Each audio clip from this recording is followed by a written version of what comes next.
Le 10h midi, Sud Radio Média, Valérie Expert, Gilles Gansman. Bonjour à toutes et à tous. Bonjour Gilles. Bonjour Madame. Vous allez bien Madame, oui, ceux qui nous suivent. Voilà, j'ai des t-shirts imprimés. Bonjour Clara Morgan. Mais bonjour. On est ravis de vous recevoir. Ravis de vous avoir avec nous. Vous êtes sortis du monastère. Je suis bien là. Vous êtes bien là. Ce soir sur C8, 21h20. Bienvenue au monastère. Décidément, C8. On est dans l'œcuménisme. Oui, hier on avait ce formidable jeune homme, Henri d'Anselme, qui était intervenu à Annecy pour empêcher un terroriste de s'en prendre à des enfants. Tout à fait, je l'ai. Et donc là, il fait le tour des cathédrales et il y a un programme demain sur C8. Regardez-le parce que c'est vraiment formidable. Donc là, on est au monastère. C'est pas du tout la même chose. On va dire quelques mots également de votre spectacle. Donc vous avez compris que c'est une soirée thématique demain. Oui. Vous avez, on peut dire, la télé-hérédité du monastère, puis ensuite la visite. Voilà. Absolument. Quelle programmation. C'est ce soir. Oui, c'est ce soir. J'ai dit demain soir. Oui, c'est ce soir. C'est ce soir, absolument. Vous êtes également à la Nouvelle Ève jusqu'au 24 février, en tournée dans toute la France pour un spectacle. J'ai pu voir quelques extraits assez formidables. Qui s'appelle Au 7e. Entouré de femmes, puisque c'est une ode à la femme, ce spectacle. Et on a la chance, effectivement, de jouer à la Nouvelle Ève tous les mardis à partir du 30. Il y a 5 dates à partir du 30 janvier. Et en tournée dans toute la France. Alors, je le dis parce qu'on est sur Sud Radio. Oui. J'ai la chance de jouer dans ma ville le 25 janvier, le jour de mon anniversaire, au Silo de Marseille. Et pour un spectacle de cabaret, atteindre 800 000 places, c'est quand même un gros challenge. Donc voilà, je suis hyper fière de pouvoir parcourir les routes de France et surtout de retourner dans ma ville, à Marseille. Voilà, et puis nouvelle EP, c'est quoi un EP? C'est un album. C'est un album un peu plus court que les 12 titres classiques. Voilà. Mon album, mon EP s'appelle 7, parce que tout tourne autour du 7 dans ce nouveau projet. Mon spectacle s'appelle Au 7e. Nous sommes 7 femmes en scène, 7 titres en live, que je chante en live, 7 tableaux colorés avec la championne du monde de pole dance, des effeuilleuses burlesques, des acrobates, des danseuses. Et voilà, on s'éclate. Et donc, on va vous retrouver dans un monastère et on va vous expliquer pourquoi dans un instant, mais tout de suite, c'est le zapping. Sud Radio Média, l'instant zapping. Oui, on va parler de ce programme où vous avez passé 7 jours dans le silence le plus... 7, c'est incroyable, ça n'arrête pas. Dans le silence le plus total, dans ce monastère. On verra si vous avez fait une rencontre avec Dieu. Mais hier, dans Bonjour, sur TF1, Marion Maréchal se demandait si la France n'avait pas vu Jésus-Christ. Mais au-delà de ça, je veux dire, moi je m'amuse un petit peu quand même du récit qu'on a depuis 48 heures. Ça veut dire qu'il y a eu le 25 décembre Jésus-Christ et la naissance du Christ, et puis on a eu le 8 janvier la naissance divine du nouveau Premier ministre. Donc c'est vrai qu'il y a, me semble-t-il, par rapport à ce que je vois aujourd'hui de l'attente des Français, une déconnexion totale entre le récit médiatique et des Français qui, pour la plupart, ne sont pas dupes aujourd'hui de ce faux véritable changement. Oui, il y a une Natal Mania. Oui. Vous l'avez déjà rencontré, le Premier ministre, ou pas? Non. Et Emmanuel Macron? Non. J'aurais bien aimé, parce que j'aime bien échanger. Ouais. Mais en tout cas, honnêtement, je suis... quand même contente qu'on donne la chance à un jeune premier, vous l'appelez, c'est ça, 35 ans. En plus, c'est vrai, on connaît ses positions personnelles. Donc moi, ça me plaît plutôt d'avoir quelqu'un qui est différent au gouvernement, même s'il fait appel à des personnes qui sont un peu l'ancien monde. D'ailleurs, je n'ai pas trop compris Rachida Dati à la culture. Je trouve ça étonnant. C'est LR, ça ne fait, je trouve ça très étonnant. Vous vous intéressez à la politique? Je suis un petit peu comme tout le monde, c'est clair, mais c'est vrai que Bachelot a beaucoup fait. Pour la culture, je sais que beaucoup de collaborateurs à moi pour les tournées, les producteurs faisaient appel à Madame Bachelot et qu'elle a été extrêmement efficace à la culture, plus qu'au sport par exemple. Et c'est vrai que je pense que quand même les intérêts personnels au ministère sont quand même très importants, et je suis très surprise de Rachida Dati à la culture. Elle veut ouvrir la culture à tout le monde. Ah non, mais je suis impatiente de voir, mais c'est vrai que c'est plutôt étonnant, on s'y attendait pas. Personne ne s'y attendait. Voilà. C'est ce qui est le plus commenté ce matin, et nous on va y revenir à 11h moins le quart. Et c'est justement dans mon deuxième son, tous les médias sont à fond sur Rachida Dati. Rachida Dati, superstar, Valérie. Et alors, vous êtes sûr? Oui, et alors, vous avez vu, on a ressorti tous les pics qu'elle avait fait contre Emmanuel Macron, tout ce qu'elle avait dit. Ça, c'est la politique. Pique-pente sur Macron. Et ce matin, Benjamin Glaise, notre star de la matinale sur Sud Radio, a été très malin parce que lui, il a ressorti les sorties qu'avait fait à l'époque, avant d'être ministre, Bruno Le Maire, avant qu'il vienne à son tour ministre d'Emmanuel Macron pendant 7 ans. Voilà lui aussi ce qu'il disait. Emmanuel Macron, c'est l'homme sans projet, parce que c'est l'homme sans conviction. Dire qu'on va mettre avec soi tous les progressistes, je trouve que ça veut absolument rien dire. C'est de la soupe. Macron, c'est de la soupe. Pour l'instant, tout ce que j'entends, oui, c'est de la soupe. La réalité, c'est qu'Emmanuel Macron, c'est une coquille vide, où chacun arrive avec des propositions qui peuvent être toutes aussi différentes les unes que les autres, mais on ne sait pas où on va. Et je pense que c'est dangereux pour le pays. Tous, ils ont... Oui, voilà, donc on fait ce procès à Rachida Dati. Après, on a l'habitude avec les politiques, on sait très bien, on connaît la politique, donc moi personnellement, le retournage de veste, c'est un truc classique. C'est un truc classique, Valérie et... Clara Morgan. Valérie et Clara, oui, mais je suis perturbé, que voulez-vous. L'hydroxychloroquine aurait entraîné 17 000 morts en moins de 5 mois. Hier, dans Touche pas à mon poste, le professeur Raoult a tenté de se justifier face à une Géraldine Maillet qui ne s'est pas démontée, mais hélas, elle a fait face à un mur de mépris. Je comprends que ce soit très très dur pour vous d'avaler ça, alors que vous êtes un professeur brillantissime, connu dans le monde. Arrêtez de dire des bêtises. C'est échec et mat sur le Covid en fait. C'est un bid intersidéral sur le Covid. Et c'est impossible pour vous de l'accepter. Vous avez réussi tout. Mais vous faites du théâtre là, madame. Moi, je suis pas actrice, je suis chroniqueuse. Vous faites mais c'est du théâtre. Mais très bien. Moi, je fais pas de théâtre. J'essaie de vous expliquer. Alors pourquoi vous n'acceptez pas de répondre avec à des confrères médecins? Parce que c'est facile, moi, de me démonter. Je suis une chroniqueuse, je suis pas médecin. Pourquoi vous n'acceptez pas de parler à des médecins qui ne sont pas d'accord avec vous? Parce que vous faites dans les gens qui sont chez vous, ils ont peut-être tous le même niveau que vous. Moi, c'est bien possible. Et donc vous pouvez. C'est quoi mon niveau? J'en sais rien, mais vous pouvez parler entre vous. Vous dites ça avec un peu de mépris, comme si j'étais une débile. Non, mais vos types de débats. D'ailleurs, je regrette de me retrouver dans ce type de débat parce que je parle pas avec les gens comme vous d'habitude. Oui. Je le fais pas. J'avais bien compris. Je parle pas dans les bistrots non plus. Qu'est-ce qu'il va faire chez Cyril Hanouna? Alors ça, vraiment, c'est incompréhensible. Ouais. Aller quelque part et ensuite dire « je ne sais pas ce que je fais là », alors qu'il connaît le programme, tout le monde le connaît, c'est quand même très étonnant, même si ce monsieur est très intelligent, ça personne ne veut lui enlever ça. Quel mépris, mais c'est vrai qu'aller chez les autres et les mépriser sur leur terrain, c'est quand même spécial. Oui, et celle qui glousse comme une fan de Britney Spears derrière, complètement... c'est Myriam Palomba. Exactement, qui semblait avoir rencontré Dieu, elle était totalement pathétique dans ce programme. Mais lui est pathétique, hein. Lui il est complètement le professeur Raoult. Vous allez vous faire des amis encore, Valérie. Il est pathétique, il est minable, qu'il accepte de débattre avec des gens de son niveau, comme il dit. Pour l'instant, il a refusé tous les débats. Et, vous êtes d'accord avec Géraldine Maillet? Je suis totalement d'accord avec Géraldine Maillet. Oui, je l'ai même retweeté. Voilà. Mais comment on peut répondre comme ça? Comment on peut parler aux gens comme ça? C'est-à-dire, je pense qu'il y a des gens qui sont dans certaines sphères et qui ensuite ont du mal à redescendre. L'ego, vous savez, tue l'humanité, pour moi. Qu'est-ce que vous avez fait durant le confinement? Vous êtes déshabillé tout seul? J'ai cultivé mon potager. C'est vrai. Vous avez la main verte? Je ne le savais pas avant. Incroyable. Elle est bien faite du confinement. Ouais. Et c'est vrai qu'on s'est dit... d'un coup, on est des personnes qui travaillons énormément, tout le temps débordées, on a le temps de rien, et tout s'arrête. D'un coup, on le vit qu'une fois dans une vie. Donc je me suis dit, ok, tout ce que j'ai toujours rêvé de faire, me reconnecter à la nature, créer un potager, passer du temps en famille, bien je vais le faire.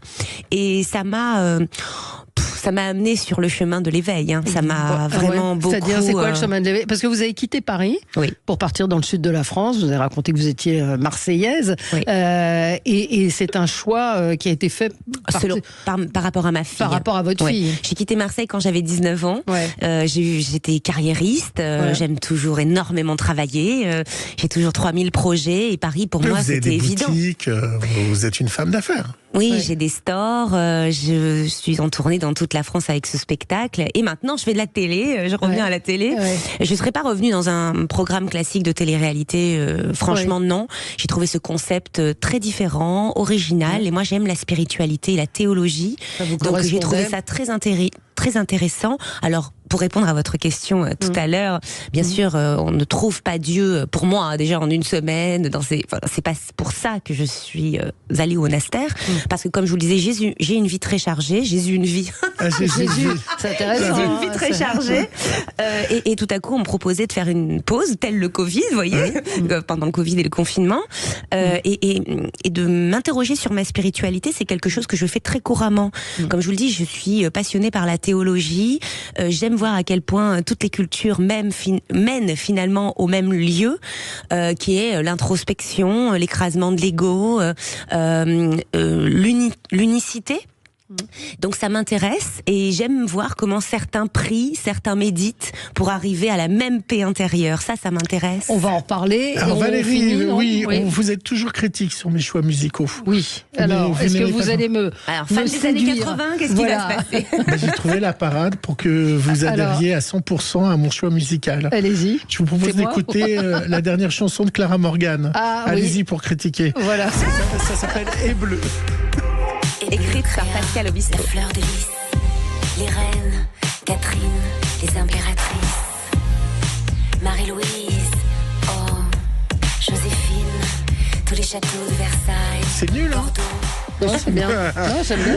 C'est écrit par Pascal Obispo, qui l'avait interprété lui-même. Il est ensuite venu voir mon spectacle. Et il a voulu absolument me voir à la fin en me disant: j'ai une chanson qui est faite pour toi. Je t'entends la chanter, je vais poser avec toi. Et effectivement, on peut entendre la voix de Pascal Obispo pour les fans à la fin de la chanson, où il dit mon nom même. C'est une fierté. Et c'est vrai que c'est incroyable parce que mon spectacle est une ode à la femme. Et j'ai tellement aimé cette chanson que j'en ai fait l'ouverture de mon nouveau spectacle. Formidable. Eh ben, on va reparler dans un instant du monastère. Une petite réponse, parce qu'évidemment, tout ce que j'ai dit sur le professeur Raoult a fait réagir. Je ne veux pas débattre avec lui. Je dis juste qu'il y a des scientifiques qui ont le même niveau que lui, qui disent un certain nombre de choses et que les 17 000 morts dues à l'hydroxychloroquine ne sont pas une invention. Donc voilà, moi je ne veux pas débattre avec lui. Je lui demande de débattre avec d'autres qui ont son niveau et que je sache, il n'est pas le seul dans l'univers à avoir ses compétences. Voilà, c'est dit. Et je maintiens qu'il est pathétique. Tout de suite. Le 10h midi, Sud Radio Média, Valérie. 59. Chez Leclerc, le goût du frais, ça se défend tous les jours. IGP, indication géographique protégée, AOP, appellation d'origine protégée. Catégorie 1, calibre 170-200 grammes. Modalité magasin participant sur www.e.leclerc.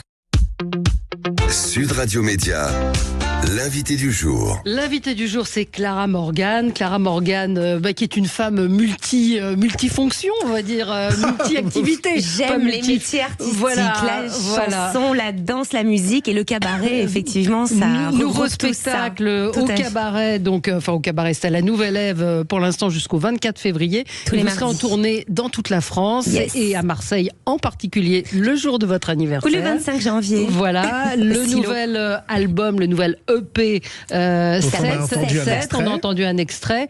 Et puis cette télé-réalité, Bienvenue au monastère, qu'on va découvrir ce soir.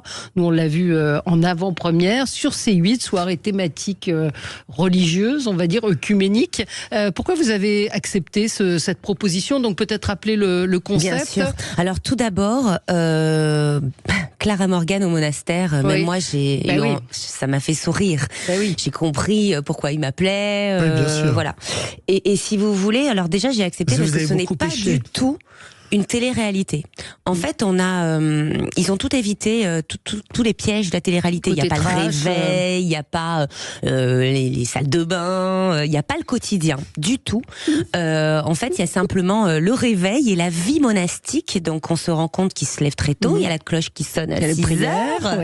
Ensuite, il y a 1 heure de prière. Moi, personnellement, j'ai fait de la méditation. C'est intéressant d'avoir un autre rythme comme ça et de se rendre compte de la vie de d'autres personnes. Moi, les autres m'intéressent et l'immersion m'intéresse. Ensuite, il y a des entretiens avec le prêtre, frère Baudouin. Et c'est vrai qu'on a échangé sur la religion. Moi, je suis très spirituelle, mais je ne crois pas, si vous voulez, en un Dieu unique et bienfaiteur. Comme ça. C'est plus global. Pour moi, c'est plus lié à l'univers, à l'infiniment petit, à l'unicité globale de l'humanité. Bon, bref, j'ai bien des délires assez. Mais c'est vrai que la théologie, voilà, m'intéresse. J'aime comprendre pourquoi les gens prient.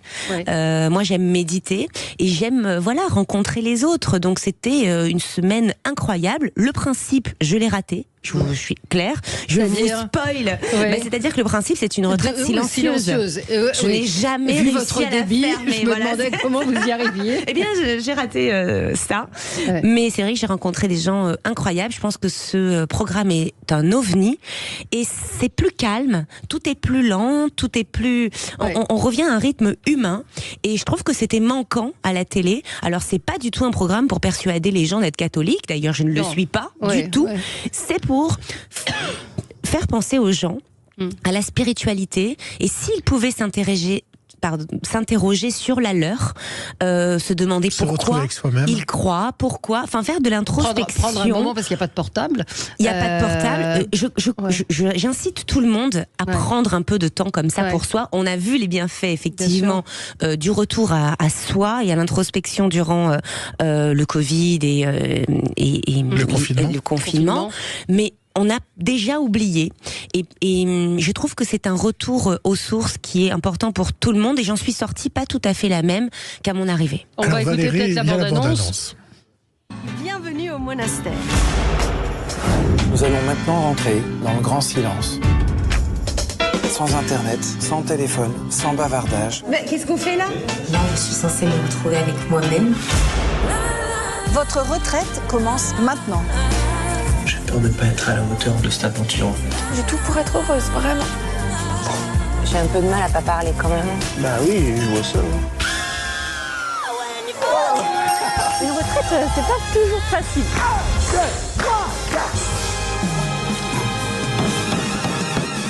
Y a quelqu'un? Bienvenue au monastère, ça va faire du bruit. Vendredi, juste après Touche pas à mon poste sur C8.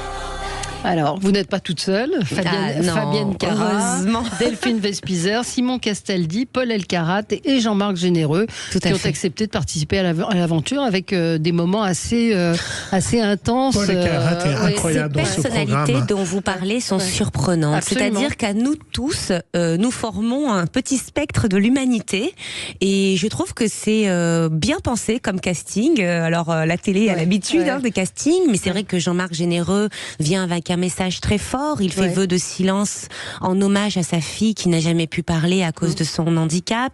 Il pleure beaucoup parce qu'il se rend compte de la difficulté qu'elle vit au quotidien. Et de ne pas parler. Voilà, Simon Castaldi évidemment a beaucoup de démons, a une enfance pas forcément voilà. Donc il m'a beaucoup touché dans le programme. Mais il est très touchant et on peut. Moi, mon mari m'a dit mais t'es sûr, il a fait de la télé-réalité, est-ce que c'est une bonne idée? Et en fait oui, parce que tout le monde a sa place et c'est un on le sent très mal dans sa peau. Oui. Mais en fait, c'est aussi l'occasion pour lui de s'interroger parce qu'il vit à 100 à l'heure, il est dans la télé, bon bref, c'est un jeune d'aujourd'hui très connecté et voilà ce que ça fait quand on se déconnecte, on se pose beaucoup de questions et ça fait du bien.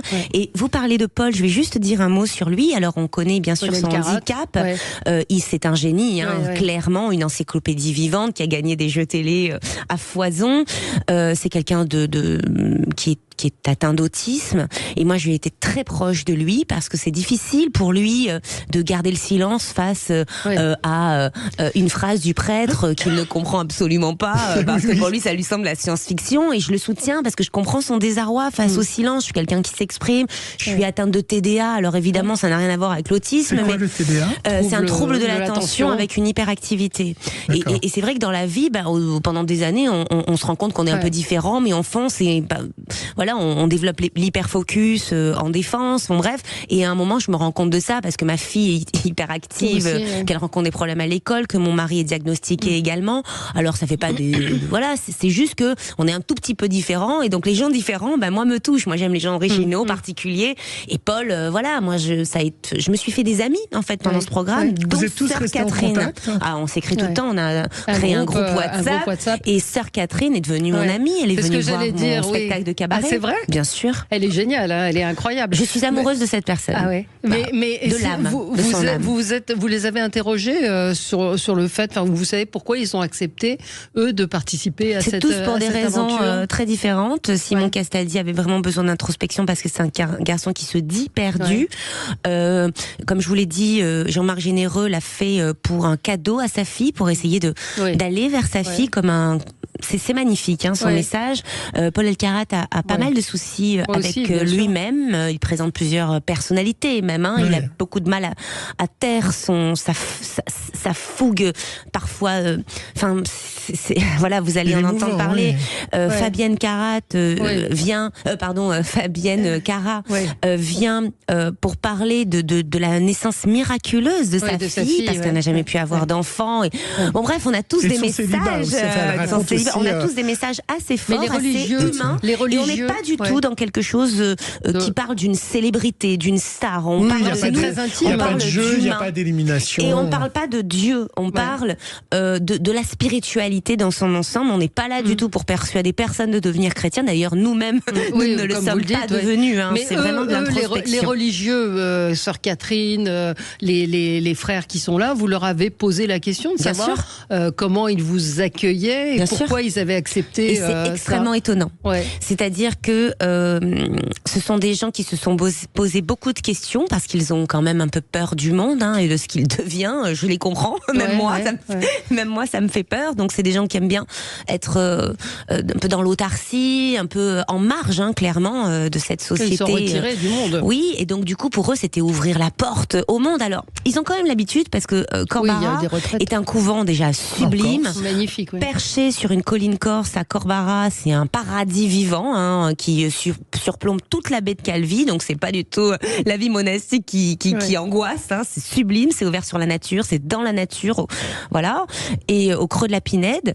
Et ils accueillent comme ça des familles classiques, chrétiennes ou non, pour proposer ces retraites silencieuses et inviter les gens à la méditation, au retour à soi, etc. Donc ils ont l'habitude de faire ça, mais jamais à la télé. Donc là, c'est une grande porte ouverte pour montrer ce qu'ils font, quel est leur quotidien. Et Sœur Catherine, qui ne fait pas partie de ce couvent-là, sachez qu'elle est dans le 9-3. C'est ça son quotidien, qu'elle va à la rencontre des jeunes désœuvrés, qu'elle leur tend la main, qu'elle les sauve en partie, qu'elle s'occupe de jeunes qui se sont fait virer de chez eux, parfois drogués, parfois désœuvrés, parfois. Elle a donné sa vie aux gens. Cette femme est absolument incroyable. Elle est lumineuse.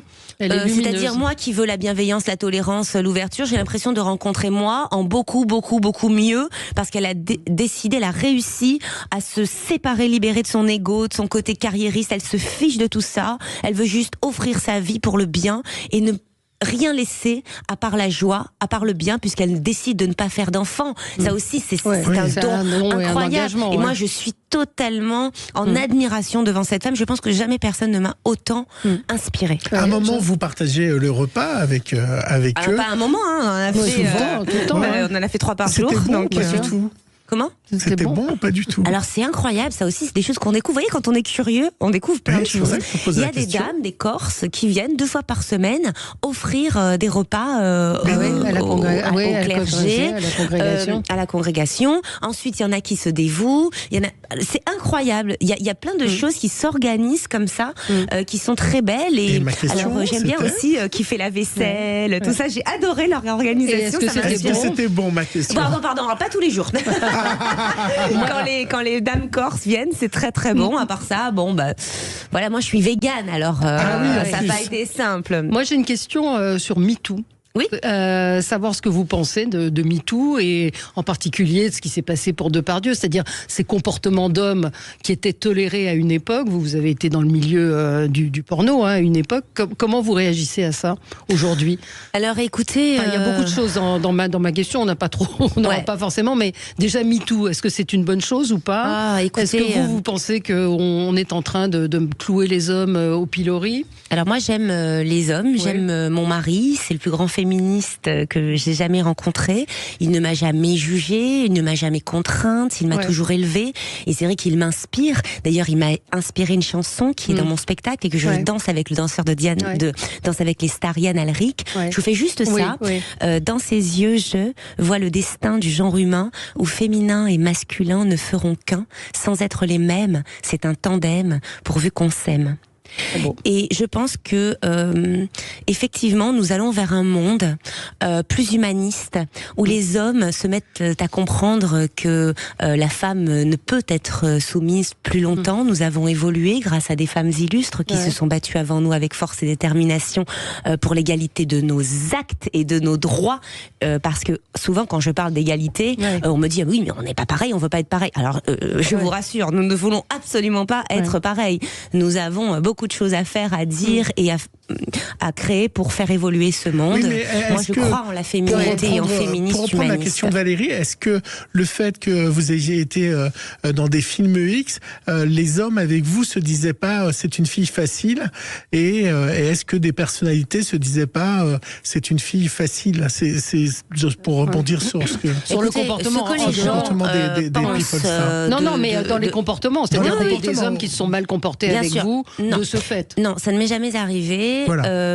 C'est vrai que en tant que femme qui a eu ce parcours-là, j'ai dû peut-être me battre plus que les autres pour montrer que vous aviez du caractère. Oui, et puis surtout.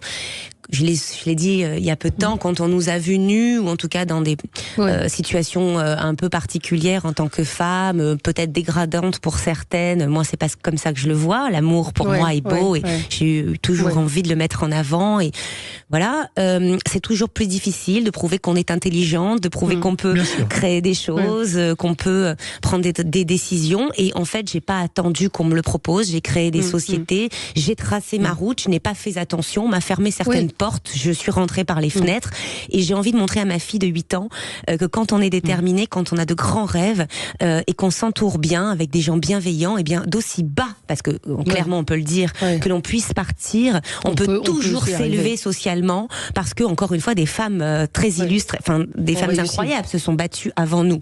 Mais il est clair qu'on quitte un monde que MeToo a malheureusement avec MeToo, le souci, effectivement, c'est la présomption d'innocence, etc.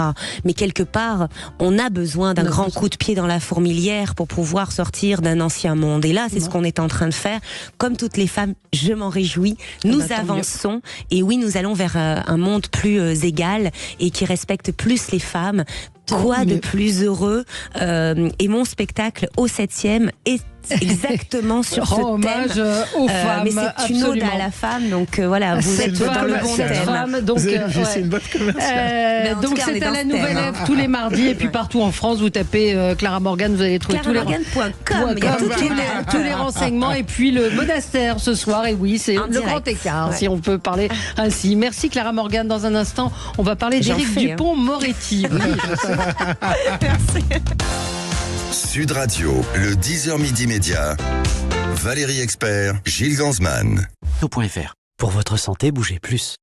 Sud Radio, le supplément média. Le supplément média avec Alex Darmon. Bonjour Alex. Bonjour, merci d'être là. Pardon ? T'es plus habillé que Clara Morgan, oui absolument. Mais très déçu. Il est frileux, il est très frileux. Vous n'êtes pas venu en Marcel. Alors, c'est incroyable les photos. Je vous raconte ce qui se passe dans le studio parce qu'on a une vitre.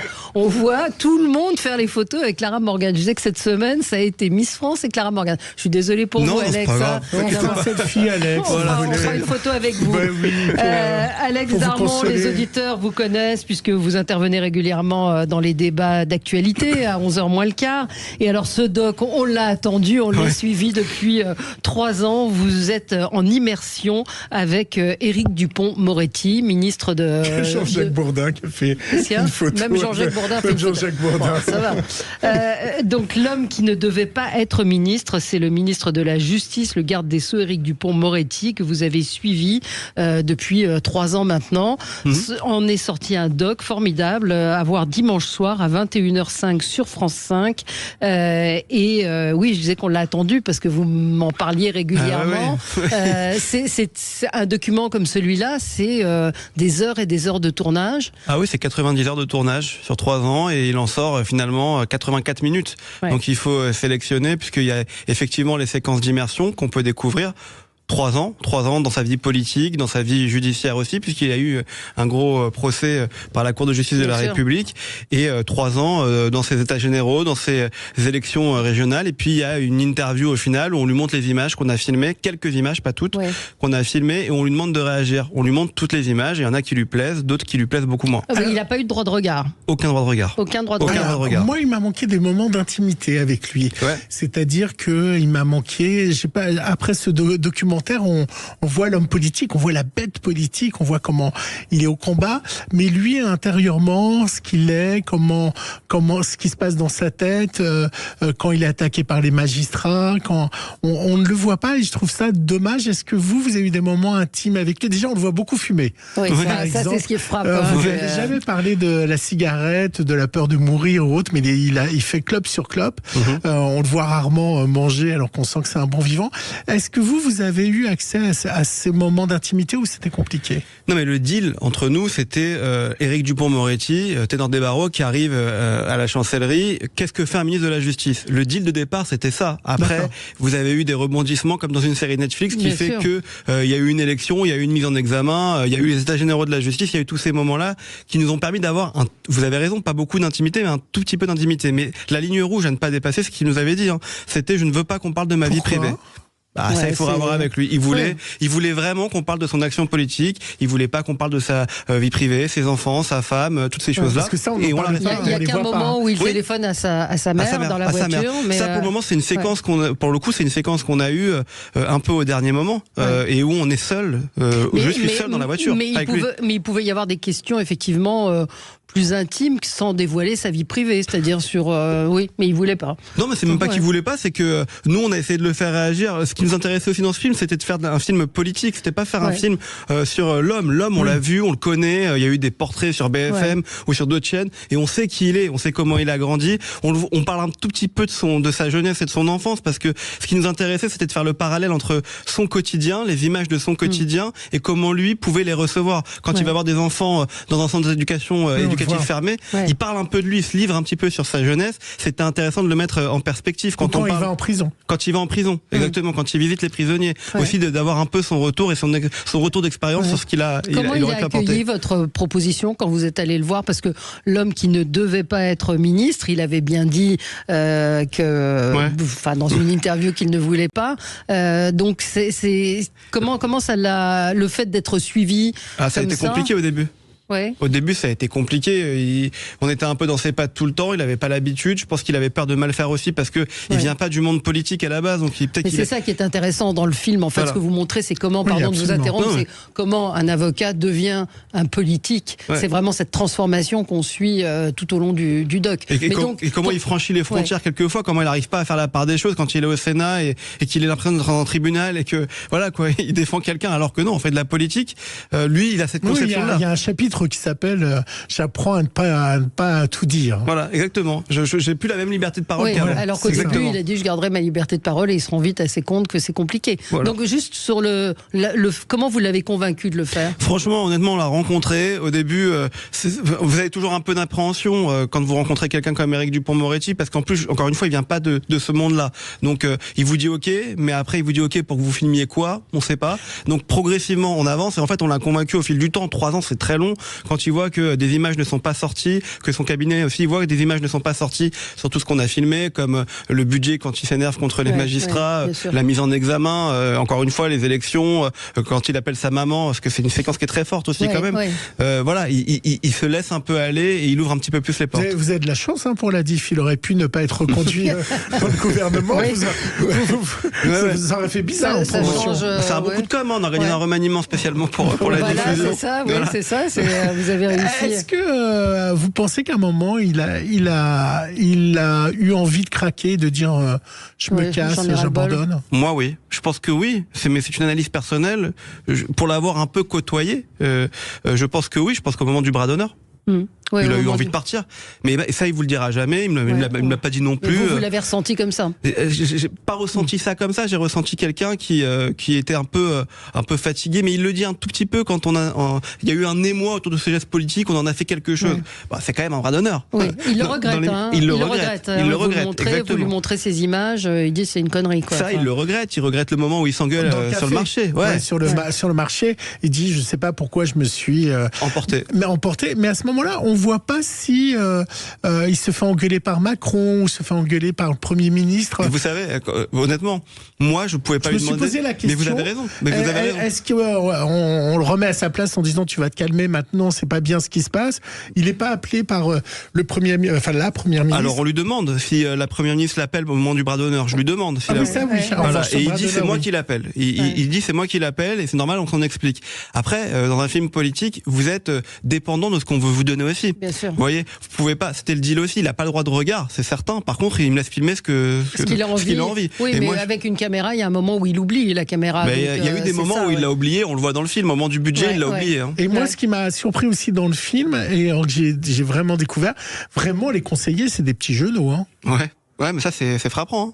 Et surtout sur Éric Dupond-Moretti. Et il les écoute beaucoup. Ils ont 28, 30 ans, même pas. Même pas. Et c'est 3 petits genoux qui sont là, qui le conseillent. Et à chaque fois, c'est un jeune qui remplace un jeune et il les écoute énormément. C'est ça aussi. Dans le monde politique, il y a beaucoup de turnover. Comment on fait quand on réalise un document comme celui-là pour ne pas tomber dans la géographie ou dans le document à charge? C'est-à-dire de trouver le ton finalement pour qu'on vous dise pas c'est un documentaire sur commande. Comment vous c'est une bonne question. Franchement, je peux pas vous dire. Honnêtement, tout le monde vous dira. Si je vais vous poser la question autrement, vous êtes devenu ami avec lui? Non, je crois pas. Objectivement, je crois pas. On a, je pense, du respect l'un pour l'autre. Vous avez déjeuné avec lui? Quand vous êtes sur des déplacements, vous déjeunez forcément avec les équipes de campagne. À un moment, vous arrêtez et vous mangez. Mais j'ai pas déjeuné en tête-à-tête avec lui. Jamais. Jamais de ma vie. Mais donc on fait attention à ça quand on réalise un document. Forcément, on fait attention à ça. Vous savez, l'écriture qu'on a installée dans ce doc, elle est très claire. On a filmé pendant 3 ans des séquences et à la fin, pour pouvoir lier ces séquences et pour avoir quelque chose en plus, on lui a montré. Et on voulait avoir du recul sur ces séquences-là. Voilà.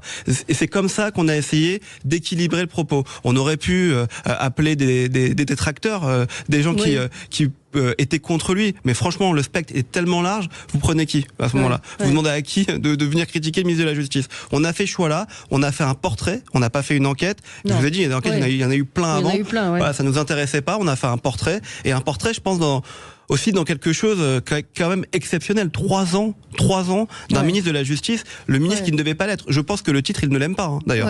Mais il me l'a jamais dit. Mais je pense qu'il l'aime pas parce que pour lui, c'est la logique des choses. Qui ne devait pas ou qui ne voulait pas, qui n'a pas. C'est un peu les deux. Il ne voulait pas l'être, mais surtout, franchement, il devait pas l'être. Quand vous voyez que les magistrats disent que c'est une déclaration de guerre, je pense quand on parle de moments un peu spéciaux et un peu coulisses. Quand il parle de François Hollande dans la voiture. Franchement. Il a oublié la caméra à ce moment-là. Vous pensez qu'il s'entend vraiment bien avec Darmanin? Parce que c'est ce qu'il en sort dans le documentaire. Écoutez, s'il le dit... Dans le documentaire, il le dit. Dans le documentaire, il dit qu'il s'entend bien avec lui, mais qu'il n'est pas toujours d'accord avec lui et que c'est normal. Mais qu'il s'entend bien avec... Je pense qu'il s'entend bien, que ça accroche. Je pense qu'il y a eu des...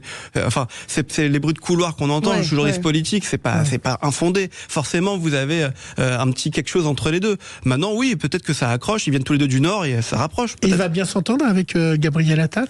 Ils s'entendent bien. Ça, pour le coup, c'est connu, c'est une autorité publique, ils s'entendent bien avec Gabriel Attal. Donc oui, je pense que pour lui d'ailleurs, il n'a pas été frondeur sur la loi immigration, et il n'a pas été apparemment frondeur sur l'arrivée de Gabriel Attal. Et votre prochain doc, Rachida Dati? Écoutez, on y réfléchit.